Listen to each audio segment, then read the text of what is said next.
Naniniwala ba kayo na ang lahat ng aspeto sa buhay ay mayroong pagpili? Taas ang kamay. Sinong hindi naniniwala? Hindi kakain. No. Lahat, diba? Lahat ng aspeto ng buhay ay may kinalaman ang choice. No? Ginusto mo, pinili mo. Totoo? Totoo, diba? Maging sa pag-asawa. No? Tumingin kayo sa asawa nyo. Ginusto nyo ba talaga sila? No. Diba? Talagang pinili nyo naman yan eh. No. Kaya choice pa din yan, pastor, kasi no choice. Diba? Choice pa din. No. So lahat ay choice, mga kapatid. No? Life is all about choices. No? Maging maganda man yung napili mo, maganda man yung naging desisyon mo, lahat po ito ay bahagi ng pagpili. At maging yung mga resulta, no? Yung pagpunta natin kanina dito, yung pagpunta ng mga in-invite nila, choice nila yun na pumunta, no? At choice din ng iba na, sarap matulog, ang lamig, no? Umuulan. Choice din nila na matulog na lang. No? So lahat po yan ay choice, mga kapatid. At yung mga nakita nyong resulta, choice nyo din yan kung patataasin nyo pa. No? Kung papataasin nyo yan o pabababain nyo, choice nyo pa rin yan. No? So mga kapatid, it's all about choice. No? So today, bagamat alam ko marami sa atin ang nakapaggawa na ng desisyon, no? Ito po ay paalala sa atin, no? Kung bakit natin kailangan piliin ng Diyos. No? Why choose God? No? Bakit natin kailangan piliin ng Diyos? Hindi po natin pinipili ang Diyos, no? Parang kung hindi natin pipiliin, ililigtas natin yung sarili natin, o kung pipiliin natin, hindi po. No? Ang ating pong motibo, bakit? No? Ano yung mga benepisyo?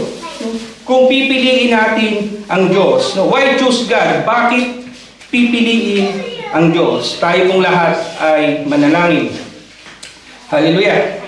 Aming Diyos, aming Ama, muli po, maraming salamat po sa napakagandang araw na ito na ibinigay niyo sa bawat isa. Sa aming pong mga mahal na kapatid na nakarating ng maluwalhati, iningatan niyo po sila, bagamat sila po ay dumahi galing sa malayo, ang Pinas. Sila po ay naririto ngayon kasama namin, Panginoon. Salamat po sa kanilang buhay, Panginoon, at sa amin pong mga kapatirang naririto, sa aming mga bisita. Salamat po, Panginoon, sa kanilang oras, at alam po namin, Panginoon, na hindi aksidente na sila'y manatili. Ito po ay pinili nila na makinig dito, Panginoon, at makasama pa namin, Panginoon, hanggang mamaya. Muli, Panginoon, samahan niyo po kami sa aming pakikinig. Buksan niyo po ang aming mga puso. Buksan niyo po ang aming mga isipan, Panginoon. At anuman ang mga bumabagabag sa amin, anuman ang aming mga iniwan sa aming mga tahanan, anuman ang mga gagawin pa namin mamayang gabi, Panginoon, ay ipagsangtab mo na namin. At ito po ay maibigay namin, Panginoon, ang aming mga oras sa inyo, sa aming pakikinig na ito. Muli po, sa inyo po ang papuri, ang pasasalamat sa pangalan ng inyong anak na si Jesus. Amen. So mga kapatid, buksan niyo po ang inyong Biblia sa Deuteronomy chapter 30 verse 19. No? Deuteronomy chapter 30 verse 19. So babasahin ko po sa Tagalog, saksi ko ang langit at ang lupa, at ngayon inilahad ko sa inyo ang buhay o kamatayan at ang pagpapala o sumpa. Kaya, ito po yung ating key, piliin ninyo ang buhay para kayo at ang inyong lahi ay mabuhay ng matagal. No? Piliin ninyo ang buhay para kayo at ang inyong lahi ay mabuhay ng matagal. So mga kapatid, ito pong verse na ito, itong Deuteronomy po ay sulat ni Moises. No? At ito po ay bahagi ng ating tinatawag na Pentateuch. Genesis, Exodus, Leviticus, Numbers, and Deuteronomy. At ito pong Deuteronomy, kung kayo po ay pamilyar naman tayo sa Latin, ano? Sa salitang Italiano, due, no? Deo, Dio, no? Pangalawa, Deuteronomy, ibig sabihin ay law. So second reading of the law po ang ibig sabihin niyan. At ito po ay binanggit ni Moises dahil karamihan po ng mga lahi ng Israel ay namatay na.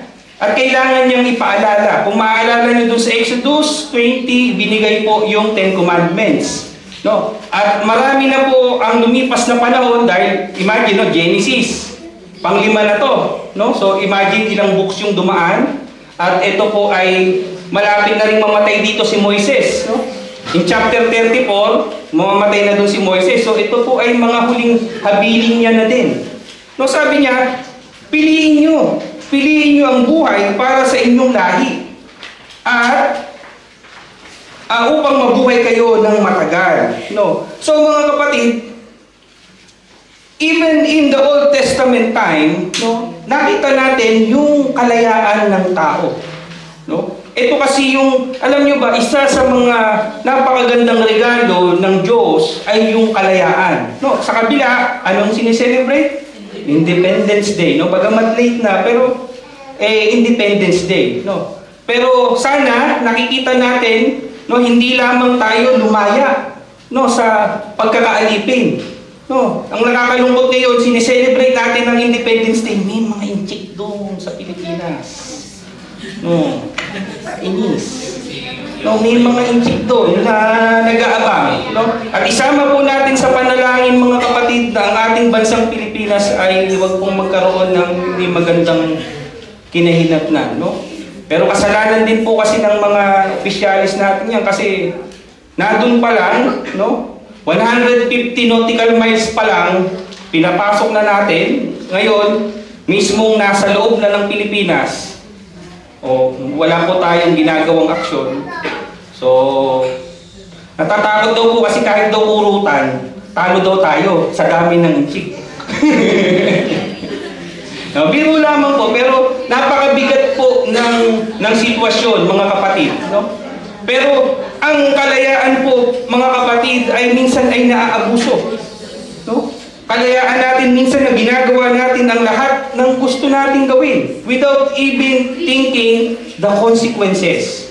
No? At ito po, bagamat binigyan po tayo ng kalayaan ng Diyos, hindi po ito dapat naging lisensya natin to go far, far away from God.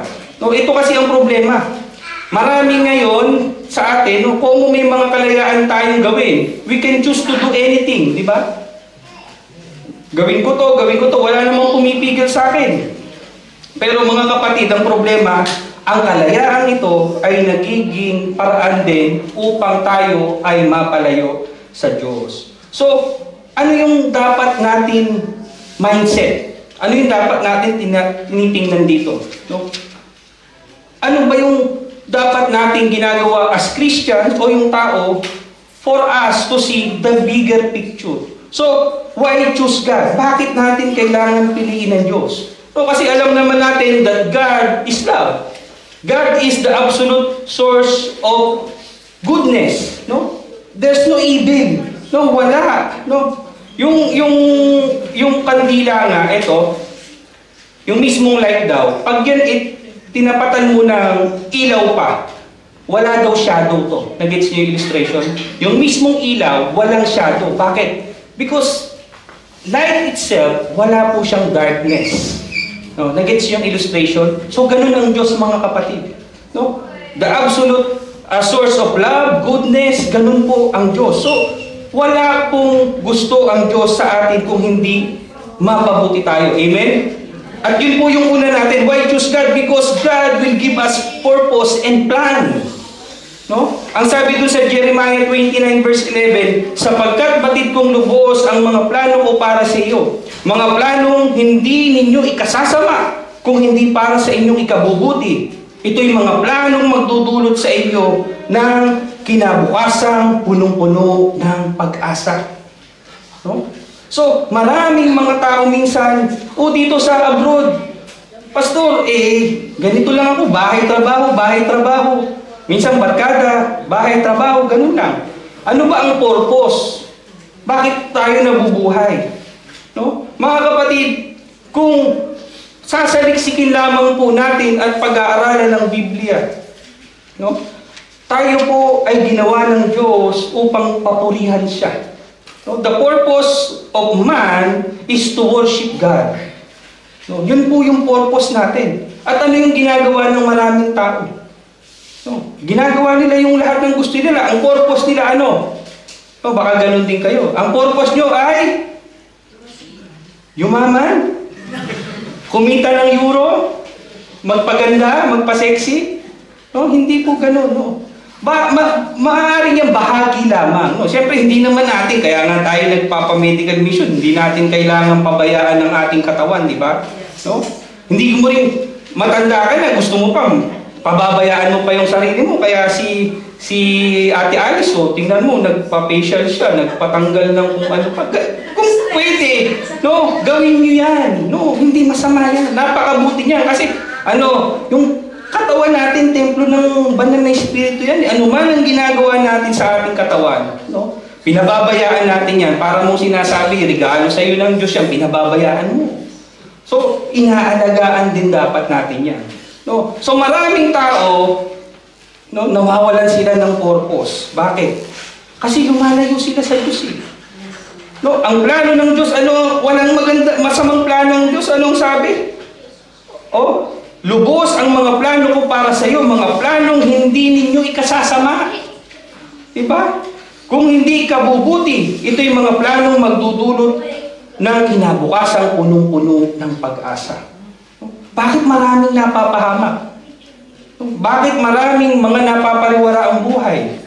Kasi lumalayo sila sa Diyos eh. May nabalitaan na ba kayo na malapit sa Diyos tapos biglang napariwara ang buhay? Yung totoo ha? Baka mamaya akala nyo malapit lang sila sa Diyos. Pero ang sinasabi po natin, yung talagang mga tao na talagang in-embrace nila yung kanilang pananampalataya at totoong sumasampalataya sa Diyos, wala po kayong mababalitaan ng mga tao na napaamak. No? Maaaring yung mga trahedya, pero yung mga aksidente o yung mga problema na dulot ng sariling pagpapasya, hindi po mangyayari yun. Dahil ang Diyos, lagi po siyang merong magandang plano. At ito po ay dapat alam natin. Kung ang ating mga magulang ay nagpaplano ng maganda para sa atin, no? Tayo pa kaya? No? Ganon din po ang Diyos. No? Tayo pa kayang mga anak ng Diyos. So pangalawa, why choose God? Because kanino ba tayo nakasandig? Ang sabi pa dun sa Jeremiah 29:11, sabi, kinabukasan, punong-puno ng pag-asa. No? Naranasan niyo na bang mawalan ng pag-asa? Siguro nung araw, no? Pag-asa na, hindi makapasa sa exam? O pag-asang, hindi naman niya ako mahal baka mabasted ako? Ganun ba? Ganun bang pag-asa? Yung pag-asa sa buhay. No, alam niyo, nakakalungkot, bakit maraming tao ang nagpapakamatay? Kasi nawawalan sila ng pag-asa. At alam nyo ba, yung kawalan ng pag-asang yan ay dulot yan ng paglayo sa Diyos. No? Kasi mga kapatid, kapag ang tao ay nawawalan ng pag-asa, no? Nawawalan siya ng pag-asa sa buhay. Ang ibig sabihin yan mga kapatid ay nawawalan din siya ng pananampalataya sa Diyos. No? Kasi yung pagkakataon na lugmok, ang daming problema, wala na yatang pag-asa. Ito po ay dahil tayo ay palayo sa Diyos at tayo ay nawawalan ng pananampalataya sa Diyos. So kanino po natin dapat ibigay yung pag-asa? No? Sa ating bang sariling lakas? Sa ating bang sariling kakayahan? Ang sabi po doon sa mga awit 33, 20-22, ang sabi po, tanging si Yahweh lang ang ating pag-asa, tulong na malaki at sanggalang siya. Dahil nga sa Kanya kami natutuwa, sa Kanyang pangalan ay nagtitiwala. Ipagkaloob mo sa aming makamit, O Yahweh, ang iyong wagas na pag-ibig, yaman ang pag-asay sa iyo nasasabi. Amen? So, mga kapatid, sa Diyos natin ibigay yung ating pag-asa. No? Mahirap ang buhay, pastor, pataas ng pataas ang mga bilihin. No? Ako lang yata ang hindi tumataas. Sahod ko lang yata ang hindi tumataas. No? Kahit anong pagtitipid ko, pastor, ganun pa din. No? Ang hirap. No? Lahat naman tayo, mga kapatid. No? dumadaan tayo sa mga pagsubok, sa mga problema, no? Pero ang maganda dito mga kapatid, no? Sa kabila ng lahat ng pagsubok, sa kabila ng lahat ng problema, hindi tayo pinabayaan ng Diyos. Amen? No? Hindi tayo pinabayaan ng Diyos. At yan po ay subok na. No? Subok na po yan mga kapatid. Ang sabi ni David, sa po ng aking pagkabata, tumanda na ako. Wala akong nakita na tunay na anak ng Diyos na naging hampas lupa. At yan po ay panghawakan natin mga kapatid. Ang tunay na pag-asa po ay nasa Diyos. Kailan po ay hindi tayo pababayaan. Pangatlo, why choose God? Because God will give us peace of mind. So, sino ba ang walang peace of mind dito? Alam nyo ba, kahit napakaraming pera. No? Sinong maraming pera? Wala rin? Oo, ang humble nyo naman ha. Mga pensyonado na yung iba dito eh. Siyempre, marami ng pera din yan. No? May ganun eh. No? No, marami nang nakatago. No? Pero mga kapatid, kahit ano pong material na bagay na meron tayo, no? Minsan nga, yung sobrang yaman pa yung walang peace of mind. No? Na-experience nyo na bang bumili ng bagong sasakyan? Siguro dito, marami nang naka-experience bumili ng bagong sasakyan. Iniwan nyo sa parking.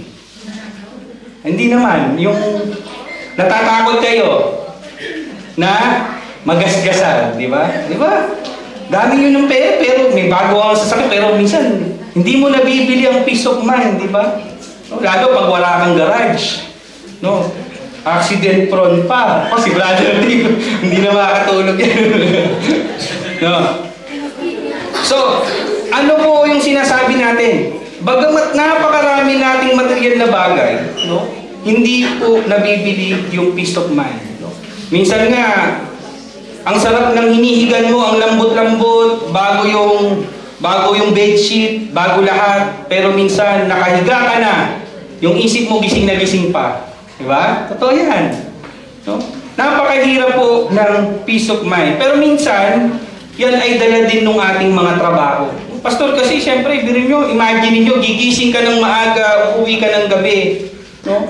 Bago mag-relax yung katawan mo, kailangan mo ng ilang oras. No? Ako, experience ko yun, nakahiga na ako, ilang oras na akong nakahiga, doon pa lang ako makakatulog. No? Pero yung peace of mind na sinasabi natin dito, mga kapatid, yung panatag tayo. No? Na hindi natin iniisip kung meron tayong kakainin kinabukasan, o kung meron man meron tayong malaking problema na kinakaharap. No? Hindi po. Yung peace of mind po na binibigay ng ating Panginoon ay kakaibang peace of mind. No? Peace inside the storm. No? Pastor, parang ang hirap niya na sa kabila ng bagyo, meron kang kapayapaan. Yun po ang kapayapaang naibibigay ng Diyos, mga kapatid. Ang sabi dun sa John 14 verse 27, kapayapaan ang iniiwan ko sa inyo. Ang aking kapayapaang ibinibigay ko sa inyo. Hindi ito katulad ng kapayapaang ibinibigay ng mundo. Huwag mabagabag ang inyong kalooban at huwag kayong matakot. So, ang linaw po ng sinasabi ng ating Panginoon, hindi ito katulad ng kapayapaang binibigay ng mundo. Marami kasing binibigay ang mundo na pansamantala. Diba? Kaya bakit maraming nalululong sa droga? Kasi nagkakaroon sila ng pansamantalang peace. Nakakalimutan nila lahat ng problema. Maraming nalululong sa alak.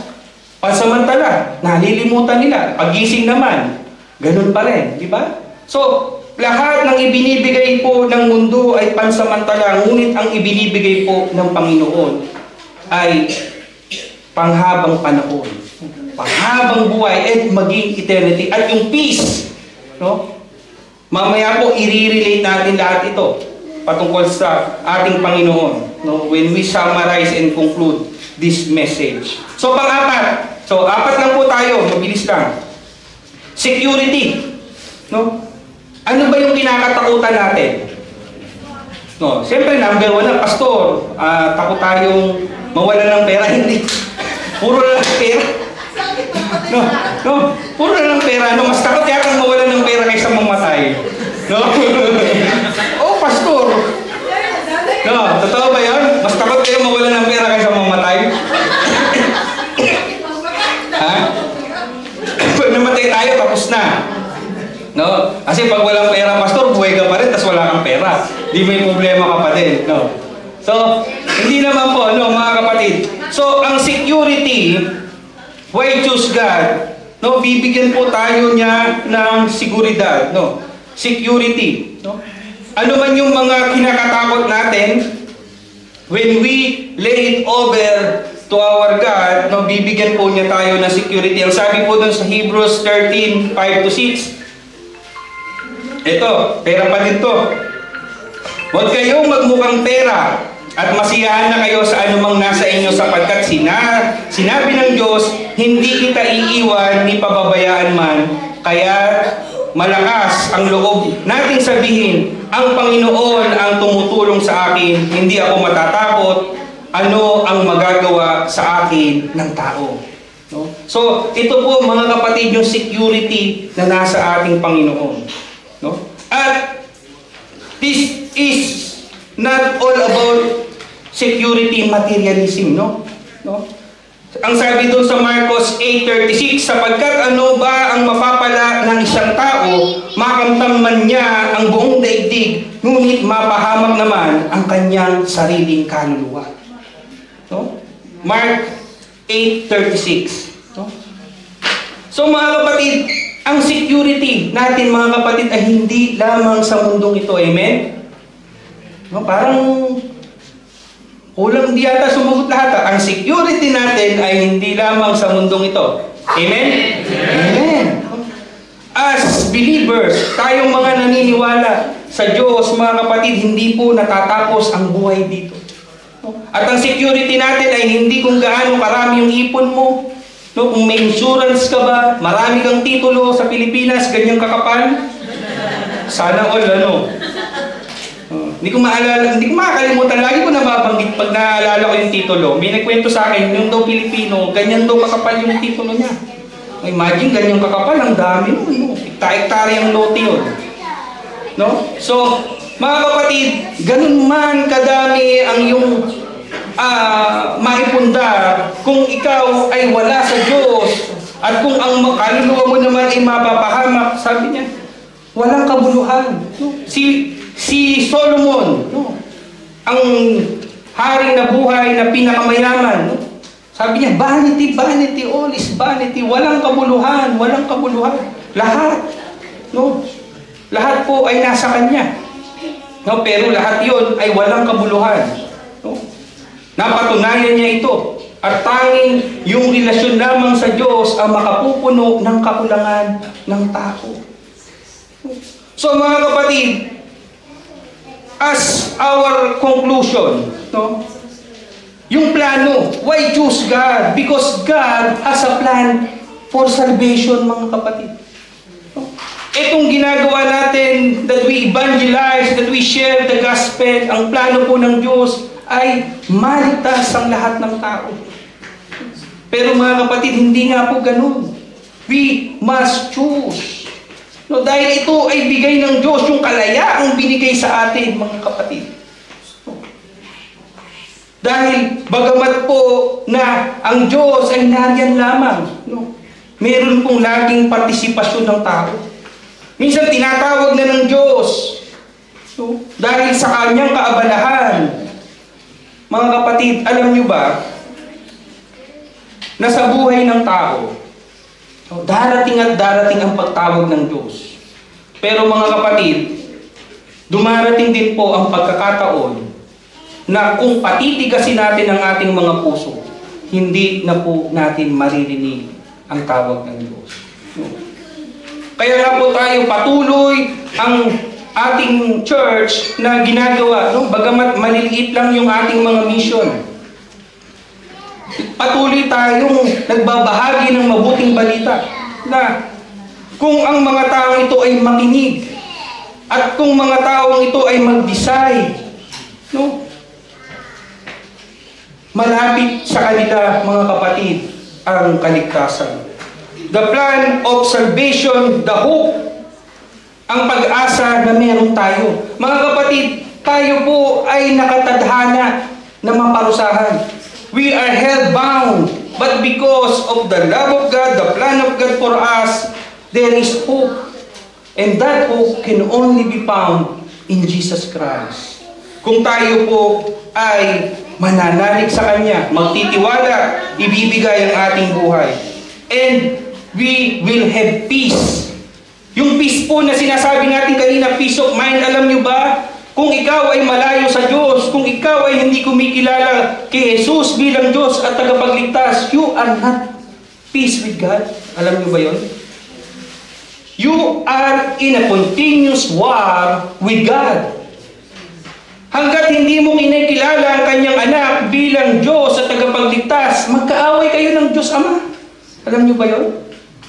At tanging yung kapayapaan, yung pagbabati, yung reconciliation ay makukuha lamang natin through our faith with Jesus Christ. At when we have this faith, we will have security. Hindi yung security na dito lamang sa mundo, kung hindi yung security na panghabang panahon, eternal security, mga kapatid. At ito po yung gospel na binibigay natin. Tanda-tanda naman natin yung John 3:16. For God so loved the world that He gave His only begotten Son. That's the plan. That whosoever believe in Him. That is the hope of salvation. Diba? Whosoever believe in Him will not perish, but have eternal life. Hindi mapahamak, hindi magkaroon ng buhay na walang hanggan. Mga kapatid. At ito po ang dakilang plano ng Diyos sa atin. At napakahalaga po ng whosoever will. It's all about choice. Diba, mga kapatid? God calls us as believers to be light and salt. To be a beacon to those around us. Pointing to the one in which we have hope. To the person we put our trust. The name, Jesus Christ. So mga kapatid, nag-decide na ba ang lahat dito? Have we made a decision? Meron pa? Meron pa po bang hindi nag-decide dito na piliin o lumapit sa Diyos, tanggapin si Jesus bilang Diyos at tagapagligtas? Kung lahat po, mga kapatid, kung lahat tayo, we have made the greatest decision in our lives. Amen? So, palakpakan po natin ang ating Panginoon. Napakabuti po ng Diyos, mga kapatid. At nawa, mga kapatid, sa mga simpleng mensahe na ito, patuloy nating maalala, na ang pangangailangan natin sa Diyos ang dapat nating unahin sa ating mga buhay. Kailangan po nating unahin ang Diyos sa ating mga buhay. Kaya nga po, lagi nating tatandaan, anuman ang hirap ng buhay, mga kapatid, anuman ang mga problemang dumarating, it's always a choice. Gusto nyo bang patalo sa problema? Gusto nyo bang magmukmuk na lamang? Gusto nyo bang walang gawin na lamang? All is a choice. But pwede tayo lumapit sa Diyos. Pwede tayong manalangin sa Kanya. Humingi ng tulong, humingi ng lakas. So mga kapatid, choose God. Choose Jesus as Lord and Savior of our lives. In the name of the Father, and the Son, and the Holy Spirit. Amen.